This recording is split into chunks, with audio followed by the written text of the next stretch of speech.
everybody. Welcome to BO Boys. Fuck it. It's a raw feed. We're doing it live. I'm Clayton.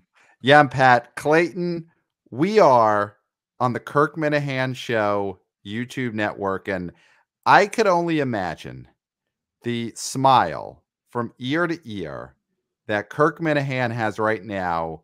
The fact that he got to, on his own network, hear you say the words, fuck it, we're doing it live. It's a raw feed. I mean, I can't even, could you even imagine how happy that man is at this moment? Yeah, I mean, we don't censor it on the other show because of Kirk. Right. We almost did. There was a period where you were saying F it. Yeah.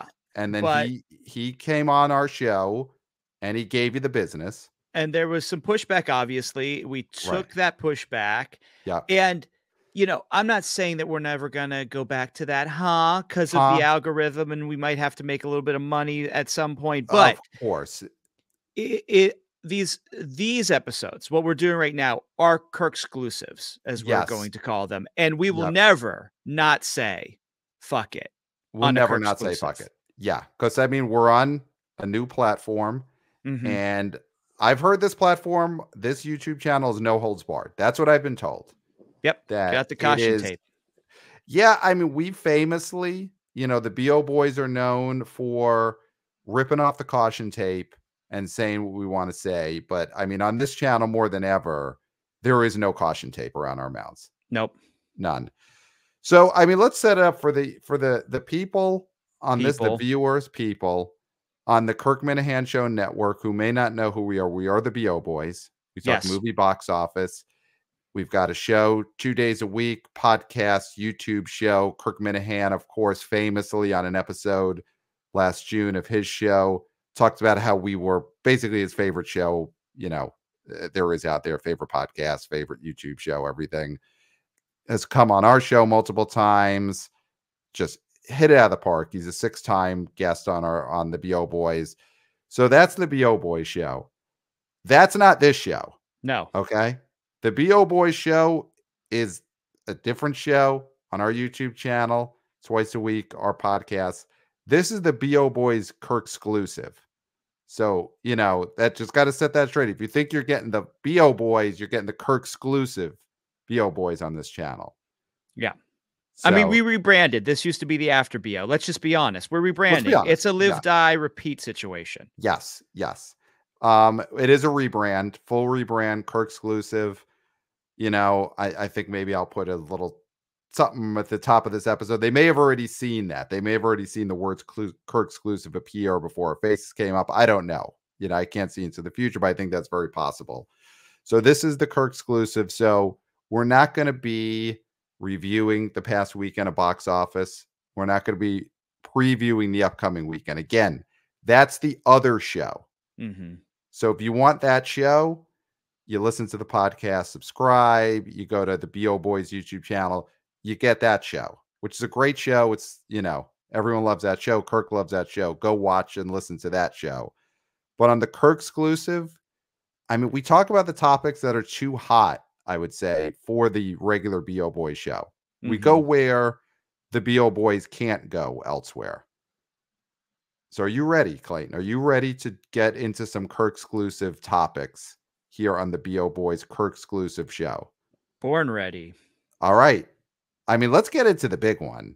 This is breaking today as we sit here on Tuesday night. This is breaking, big news. Clayton, Neve Campbell is returning to the Scream franchise. She put out an Instagram post today, which we may or may not be showing in the edit of this video. I haven't decided yet whether I'm going to put that much effort into like bringing in images, but we'll see. Maybe I'm showing that. I guess no. I'm guessing no. I'm just betting. You're betting I'm not going to put that kind of effort into like bringing in an image into the edit. Now, there's an easy way to win that bet, Pat. There's an easy way for you to win it. Because I'm the video editor here. You'll see if you want to win that bet or not. I mean, how much is the bet? Is it $1,000? No, it's not $1,000, huh? Who's got $1,000?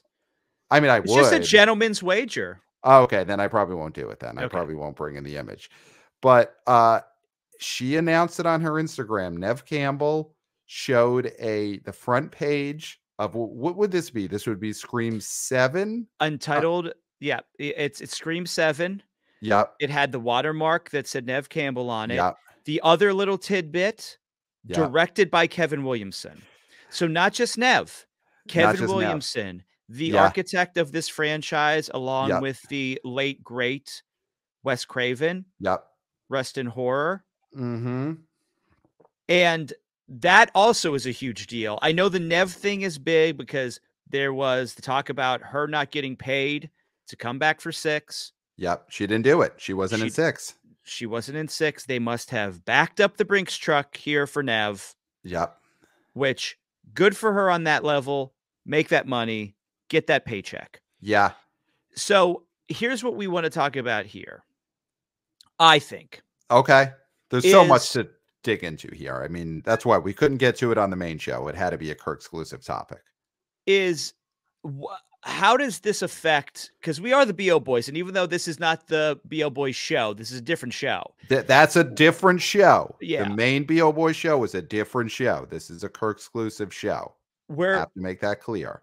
Yeah, we focus on box office. So what's the impact there? And I think that's the focus that we should talk about here, because the Scream franchise did something that was unprecedented. Mm-hmm.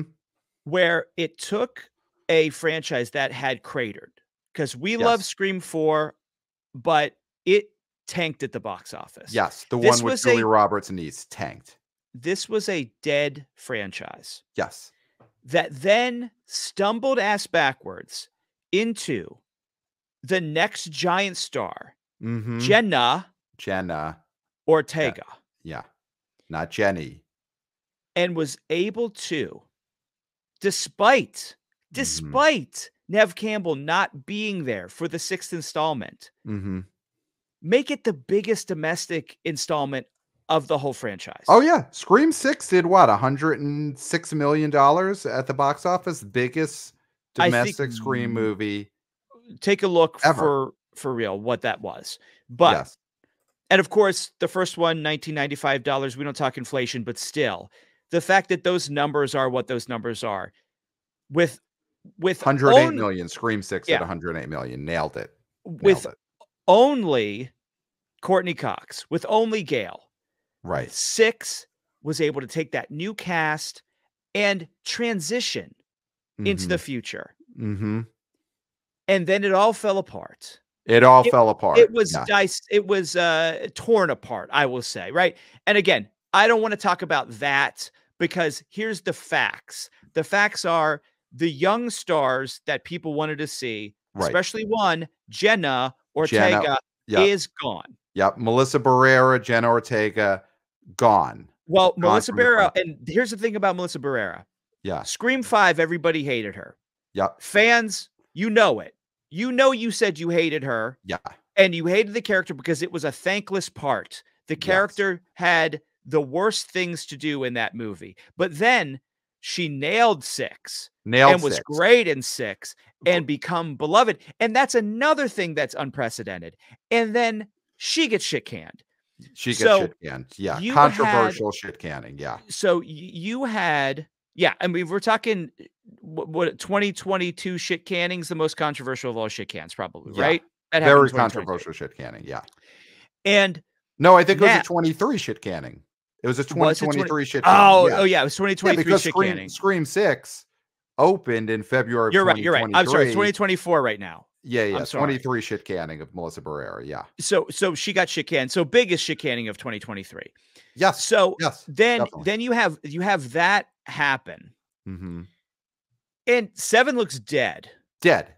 I mean, for 7, they had already lost the directors of 5 and 6. Because they weren't going to do it. They weren't going to do it no matter what. Yeah. So they had brought in Christopher Landon, the Happy Death Day guy. He was writing, directing.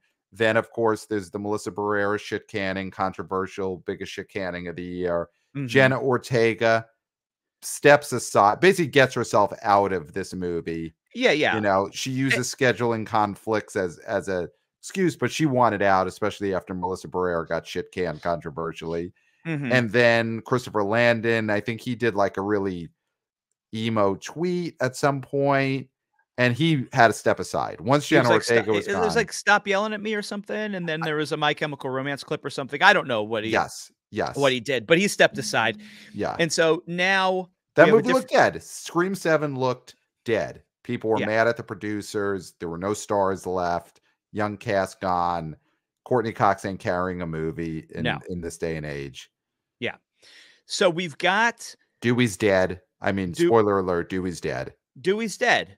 Yeah. So we've got a situation that we're facing. Mm-hmm. And now all of us together. You got Neve, which people said they wanted. Yep. And you've got Kevin Williamson, who I don't know if anybody said, "Oh, it'd be great if he comes back." But this is interesting. This is definitely interesting. The fact that he's going to be directing this, because I believe the only other movie he's ever directed is Teaching Mrs. Tingle. He did direct Teaching Mrs. Tingle. I mean, listen, we're on the Kirk Minahan Show network where there's no caution tape. That movie was originally called Killing Mrs. Tingle. Yeah, that was a rebrand. We'll say it. We'll say it. And and because of Columbine. Yeah. We'll say it here on this channel. That was called Killing Mrs. Tingle. In theaters, it was Teaching Mrs. Tingle. So here's going to be the real question about this movie. Mm-hmm. Will this young generation that drove tickets to these Scream movies, I mean, they were able to capture this young demographic. Very young. Yep. For this 30, almost 30-year-old franchise. Yes.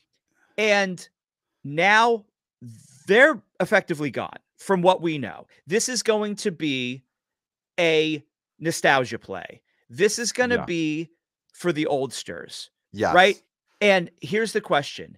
Is Scream as a franchise powerful enough that the youngsters will still go? Because tweets aren't ticks. So there's a lot of tweeting going on. Right. There's a lot of tweeting going on around. A lot of tweeting. We hate the Scream producers, but boycott Scream and all well and good. Do that if you want. At the end of the day, people can buy tickets. They don't have to go to the booth and say Scream 7. They don't have to then letterbox it. They don't have to have any sort of trail that they saw this movie. So these people might still see the movie and say, "Not my Scream 7," and protest, right? We don't know. Tweets aren't ticks. We know this. But how much of the younger audience is going to sit this out because of their tweets? Or are they going to go because they like Scream now? So I think it's not, forget the protesting the movie. It's more of Jenna Ortega was a big star. Melissa Barrera was someone people grew to like. Young, fresh cast. People liked it. Is there going to be as much of a hook for young people? Forget them protesting or not. Just are they going to want to go? Here's what I think. Here's what I'll say.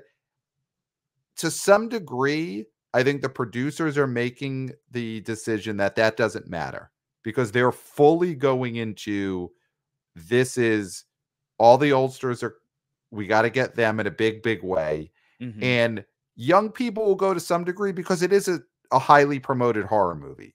So there will always be a huge amount of young people that will go when this comes out just because it's a horror movie and it's going to get a lot of awareness. But I think, if these Scream producers are going for the nostalgia play, I think even go further all in than just bringing back Neve Campbell and bringing in Kevin Williamson. I think it's time to bring back Stu. Yeah, Matthew Lillard. I think Matthew Lillard, I mean, we've talked about this when 5 was announced, 6 was announced, will they make the move of Stu wasn't dead, Matthew Lillard's back in these movies? I'm going to say it right here on the Kirk Minahan Show Network, BO Boys KIRKSCLUSIVE. I think it is a slam doink that Matthew Lillard will be in Scream 7. I think they have to do it. I mean, we were texting about this earlier today because this broke. Yeah. And I was out, walking around, a man about town. Yeah. And you know, we were just texting back and forth, and we both sort of agree that Drew Barrymore is going to come back in some capacity. I think you bring Jamie Kennedy back. Yeah. Right? Even on a videotape for a second. They found another tape. They found another tape. They found another tape. I mean, the thing though is then they have to find a VHS player, because at the time when his character died, he would have been recording things on VHS or like high 8. Yeah. So it's not just a matter of finding the tape that his character left. It's now also finding a way of playing that. Well, tape. you don't think his sister, you don't think Wiener Dog, who was in digitized it? No, well, digitized all the VHSs. I mean, very simple, right, Pat? But that's if they found it a long time ago and she had time to digitize. Oh, there was so much footage. She didn't go through everything. I mean, there's so many VHSs. She was digitizing all of, what was his character's name again? Randy. She was digitizing all of Randy's tapes and saw something. Okay. Possible. Yeah, I think she's just digitizing now. You don't know what her life is like. She might have a lot of things to do than to digitize her dead brother's tapes. But so here's the thing. This is going to be fan service. Yes. They're 100%. Going for supreme fan service. And will this be a situation where earlier in this year, The Rock came back to WWE? Yeah. And he took Cody's story. Sorry. Yeah. Cody's story. # we want Cody. Yeah. And ground it to a halt. Yes. And everybody was mad. Everybody was saying, boo The Rock. We hate The Rock. The Rock, he's over. It's over. Nostalgia. Bringing up Black Adam. Yeah. WWE fans were bringing Black Adam signs to the arena to make fun of him. You know. And you know what? Then we all got back on the Rock train because that's what he does. He is a wrestler. He is one of the greatest wrestlers of all time when it comes to being a heel, being on mic, just being The Rock. Okay. Is that going to be the case with this? The people who are saying, okay, well, Nev's coming back, but I don't really care now because all the young blah, blah, blah. And then # we want Jenna Ortega. Yeah. And then you see, finish the story. All the Jenna crybabies, all the Melissa crybabies, whatever you want to call them. And then all of a sudden, they see Neve as Sydney in a promotional photo on EW.com. Right. And they say, okay, this is what she does best. Yeah, she's Sydney. And we want to see Sydney. Do you think that is what's going to happen? I do think so, because you're paying for her to be in the movie. You're also paying for her to go out and promote it and sort of, give the fans and go on the talk shows and talk about how much she loved Wes Craven and how great it is to be back with Kevin Williamson. But I do think they have to go further. I think Matthew Lillard, like we said, has to come. I mean, do you think that's a slam dunk? Let's get on that. That's a slam dunk. Lillard will be back. Yeah. If you do it, you do it in 7. So if it doesn't happen in 7, it's never happening. Okay. You mentioned Drew Barrymore. And, famously, she dies in the cold open of the first Scream. And she's basically dead by minute 8 of the first movie, yet feels so linked to all of these movies, even though she's never appeared past like minute 9 of a Scream movie. And she's had her PR issues, walking through picket lines and screwing over her writers or whatever she's done these last few years. She's in a bad way with the PR. I think she needs this, but she's dead. Her character's dead. So, the thing that I surmised is, do they bring Drew Barrymore in to play the mother or grandmother of the character she played in the first movie? I think long lost sister. Oh, wow. Okay. So you don't think she plays her own grandma in Scream 7? You'd have to put on some makeup there. Okay. She could play her own mother in Scream 7. She could play her own mother for sure, but we saw her mother in the first movie. The mother reacts to the body. So she can't be the You're mother. right. She can't So it be the has to be mother. the long-lost sister. It has to be the long. We do see the mother. It would have to be like a George Lucas Star Wars situation with Darth Vader where they go back and then they add Drew Barrymore's face to her own mother. And you had a great you had a great call here. Mm-hmm.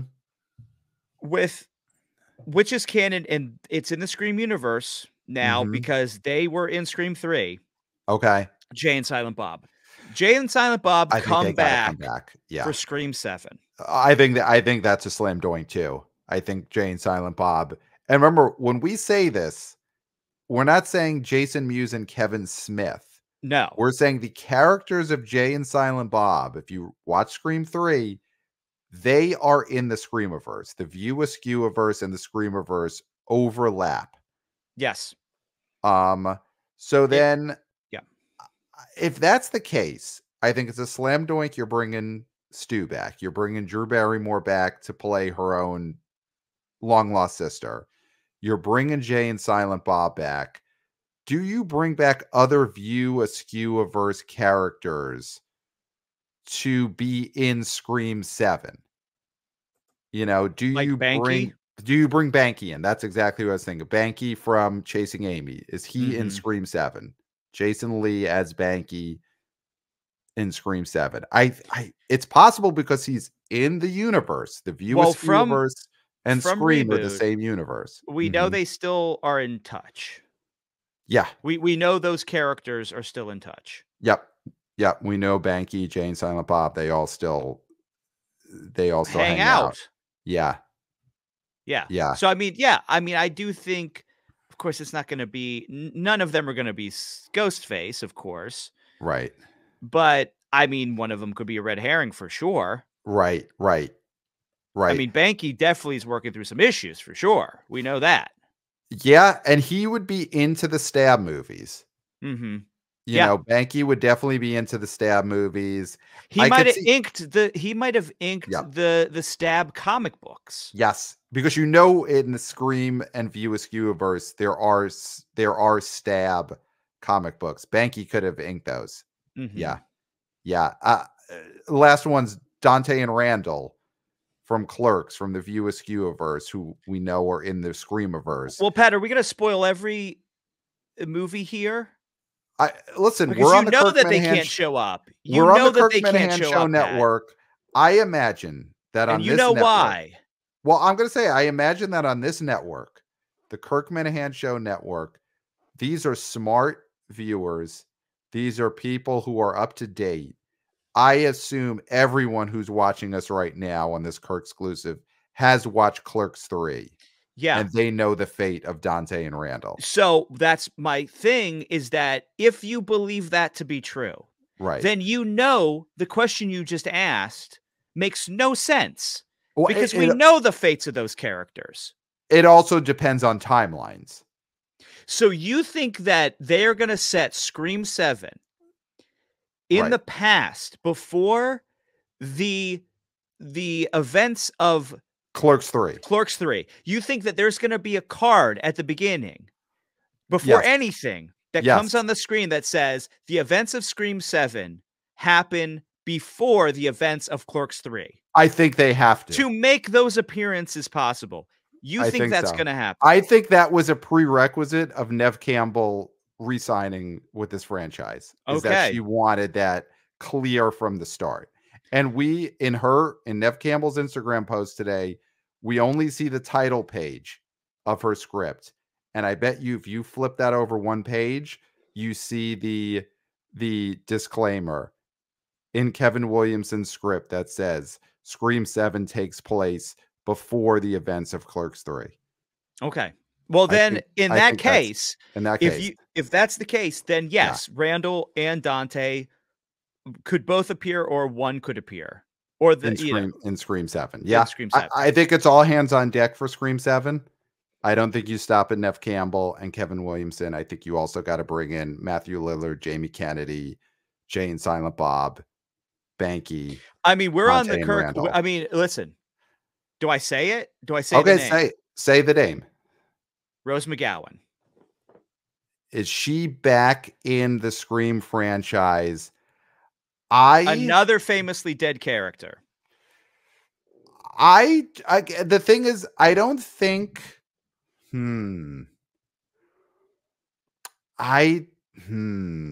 But I don't think so. I don't think so. I don't.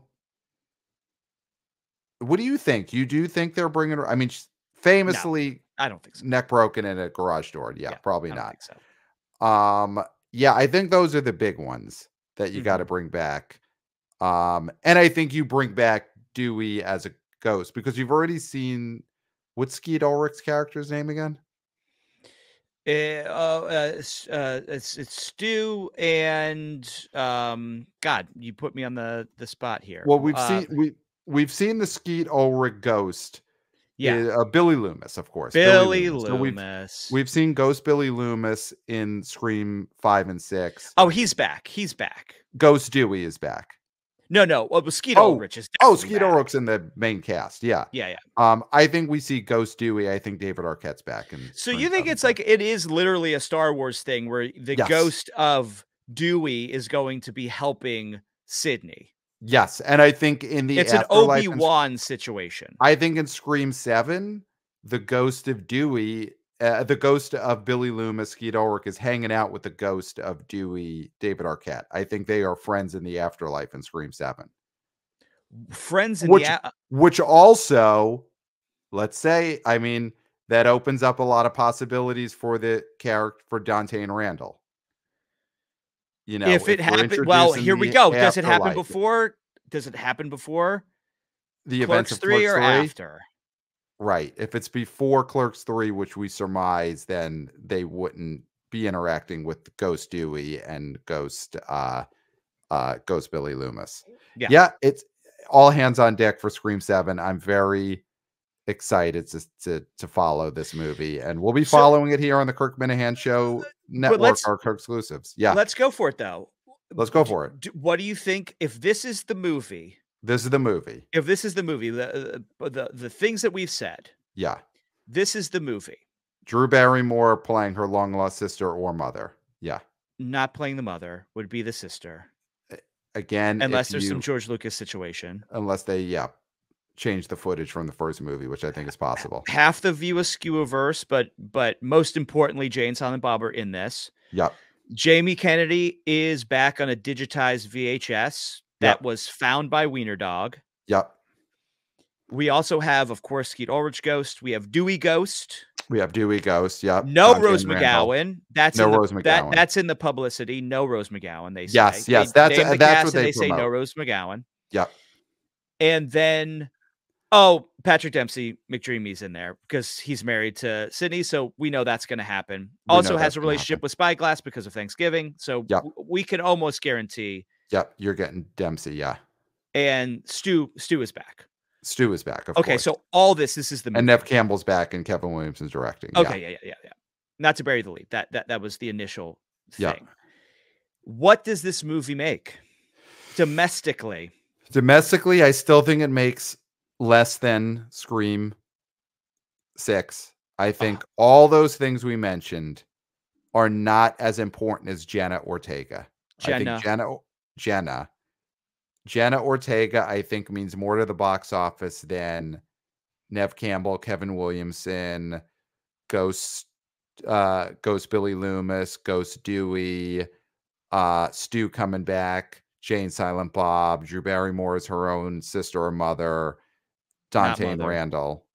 I think Jenna Ortega means more than all of that combined, but I think it still could do $80 million domestic at the box office. But it has to have all those elements. So Scream 4 only made 38. Yes. So it's got to beat that. Yes, I think it definitely beats that. But yeah, I don't think it reaches 100 because I mean, I would say this thing makes 60. With all that, and I think this only makes 60. Okay. Yeah, it would be disappointing. Of course. Because you're bringing in, people from Clerks and Chasing Amy into the movie, But characters that's from those not bringing films. the budget. That's not bringing the budget up too high. I mean, that's not going to break your budget. True. You could probably get Jason Lee for a decent price right now. Yeah, I could see that. I think it will do well enough to be successful, but it will not do Jenna Ortega Scream numbers. No. Yeah. So one other piece of Hollywood news that I want to talk about, Clayton, unless you have any more Scream 7 points you want to make. No. Let's move on to the long-held Salem's Lot remake. You know, it was a remake based on the Stephen King 1975 bestseller. And this thing was supposed to come out, I think, in 2022. It was originally dated. Then it was moved back to, I think, September of 23. It was dated at some point, then taken off the schedule. And it just got announced that this Salem's Lot movie for Warner Brothers is never going to movie theaters. And it is going to come out this year on Max. I was about to say HBO Max, but it's going to come out on Max this year. And I'm looking at the cast. Alfre Woodard's in this. Bill Camp. I mean, no one super recognizable that I know. James Wan's a producer, not the director. So we know the fate of this Salem's Lot movie. What are your thoughts on hot take right off the bat? Rip off the caution tape. Salem's Lot is going to Max, not going to theaters. So it's effectively dead. This is effectively a non-movie. It's a non-movie at this point that we don't have to worry about ever talking about. It was going to open in that Prestige September date originally, correct? Yeah, the Warner Brothers It spot. It was supposed to be that past September. It would have been that first weekend after Labor Day, where both It movies have come out. Warner Brothers put a Nun movie out one year. This coming September, it's Beetlejuice. Beetlejuice is going to be in that spot. Just say it twice. Just say it twice. So they pulled it off of that date. We didn't know what was going on. I agree we won't have to talk about it because it's going to Max. But here's what's interesting to me about this. The fact that it's not as dead as David Zaslav of Warner Brothers typically kills movies he doesn't want. It's not in the vault, is what you're saying. It's not hanging out with Acme versus Coyote or Coyote versus Acme or The Day the Clown Cried or Glitterati. It's not going to be in the vault. It's not. Yeah, it's not in the vault with Batgirl. Yeah. So that to me is an interesting thing. And I think that's for one of two reasons. It's either because he really was taken aback by the backlash for putting Looney Tunes, or was it Coyote versus Acme, into the vault. So either David Zaslav was a little scared by how much backlash he got for that, which I don't think that is. I think it's more that he didn't want to have to deal with putting a living Stephen King into the vault with, The Day the Clown Cried, the Jerry Lewis Holocaust clown movie. He didn't want to go that far. I think Stephen King was just too big of a star to be put into that vault. Do you think he'd make too big of a stink about this? Yes, 100%. Now here's the thing. 100%. Obviously this movie is a stinker because there's no other reason why they would have pushed it back and made all these excuses for it. It's a horror movie. Just put it in theater. I mean, listen, Imaginary, a movie about a stuffed bear, not an imaginary friend, a stuffed bear. A stuffed bear. Chauncey the bear, made almost 10 million. Yeah. So if that's the case, Salem's Lot would have made maybe twice that. Yeah, definitely and still more than be that. Deemed a failure, but it's some sort of money. Now, if you don't promote it, you don't promote it, which is something that they were doing with those, streaming to theatrical movies, right? The House Party and Space Jam and stuff like that.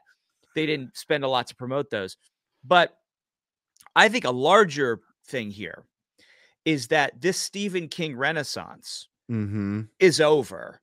And frankly, the only movies that were hits that were based on Stephen King in this past run of Stephen King being a guy was It and It Too. That was it. So we're going to have another round of Stephen King adaptations after he dies in another 20 years, because or maybe even 10 years now, because it's been almost 20 years since It or whatever. I think that right now, a Stephen King adaptation to the theaters is not something that you want to do, because it's not going to make money. We saw the Pet Sematary movie tank. I mean, the Pet Sematary movie didn't really tank. It made 54 million domestic, 57 internationally, 111 worldwide. I'm sure that movie was not expensive. I mean, there's no big stars. I disagree. Listen, the Stephen King renaissance in terms of being It level isn't happening, where they are gigantic movies, but those titles are valuable IP. And especially at the level of like going out and making 50 to 60 million domestic on a low budget movie, I think you could still do those. I mean, you could put out a Cujo movie next year. And if it's a fine movie, if it's okay, and you keep the budget $10 million, $15 million, you're going to make a lot of money on that movie. Yeah, I still think that the adaptations of Stephen King, unless you do it for very cheap, and I think they are pretty cheap. It's not really it's worth not Ryan Gosling doing in these movies. True. I mean, you had the Firestarter remake tank. Did nothing. Yes. With Zac Efron. I mean, that was a day and date Peacock situation. Yeah. And then there hasn't been another Carrie reboot since 2013. No, since the one with Hit Girl, since the Chloe Grace Moretz so, one. and there will be. You could make another Carrie remake now. That's the thing with these Stephen King movies. Who remembers that Carrie remake? You could make another one if you want. I think that for Warner Brothers, they didn't want to kill off that relationship with Stephen King, because he's got so much IP. Obviously, they want to make more It movies. So he would have put up a big stink. You could not have put Stephen King, Salem's Lot in that vault with the Jerry Lewis Holocaust Clown movie. You couldn't do it. And here's the other fact. I mean, the tax break might not have been big enough for the pain in the ass. Like if he was going if he was going to do it for the tax refund or whatever, it might not have been worth it. Yeah.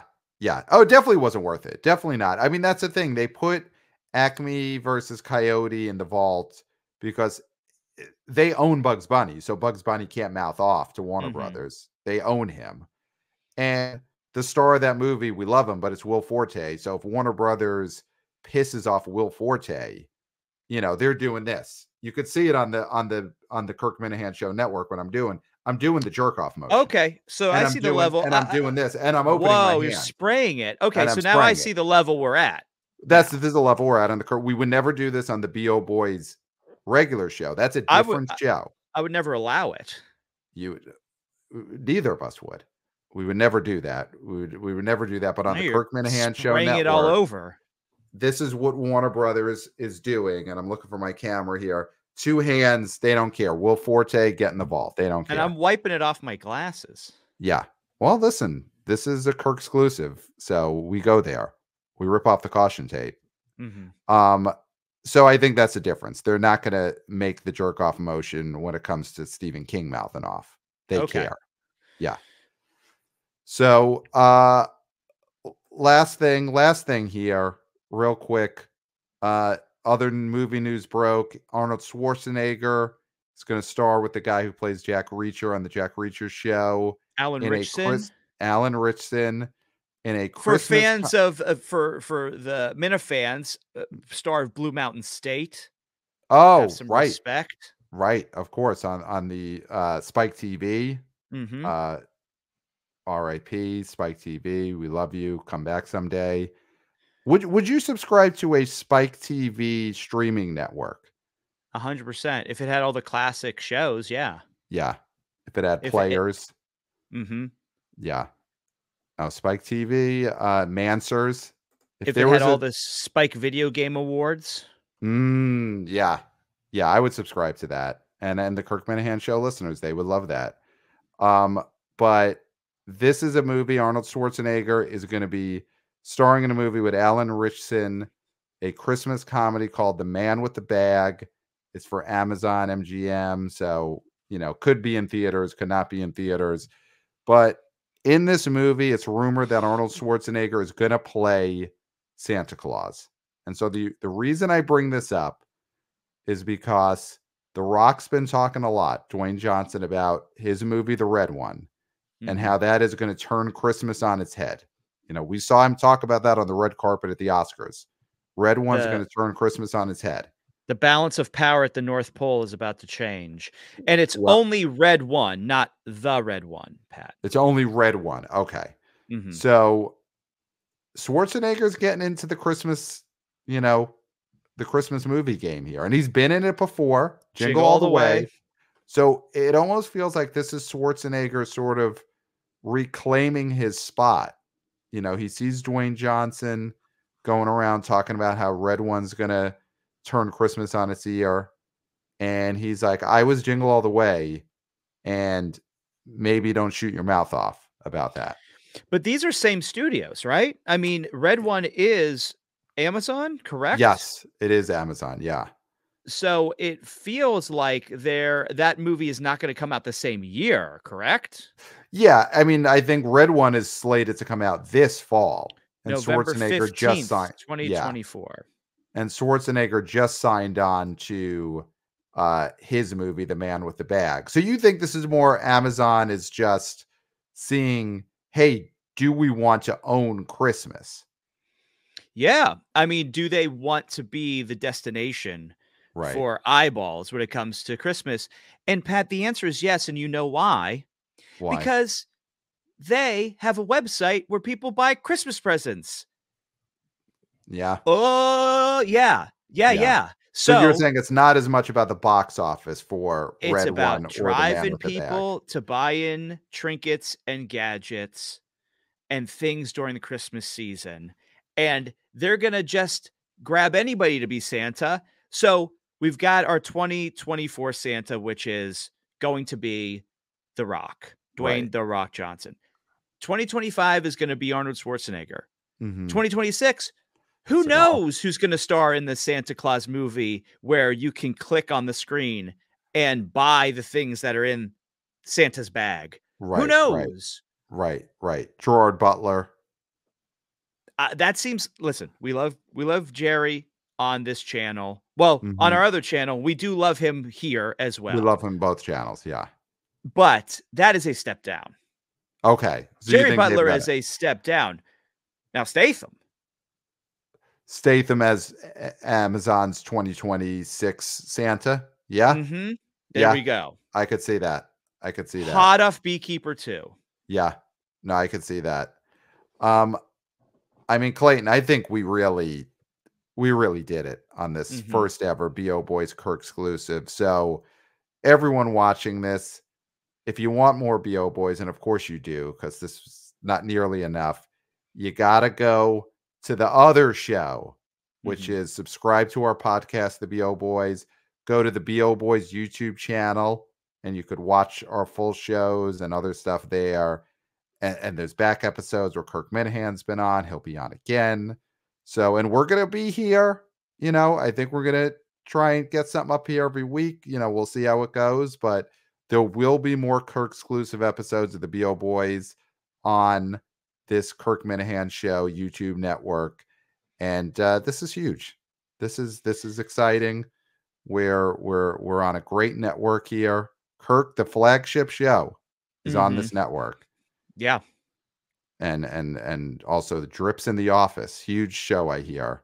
Yeah. Is also on this network. So we're sharing airtime. I think they're more of an 8:30 show. If you remember the must-see TV days, there were your anchor shows, your 8 o'clock, 9 o'clock show. So that's the BO Boys.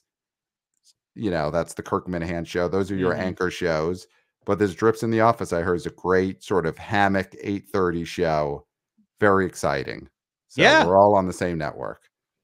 Yes.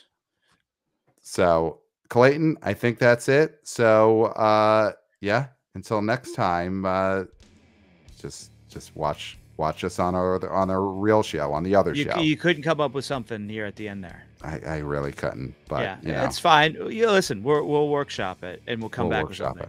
Yeah, the main thing is it's fine.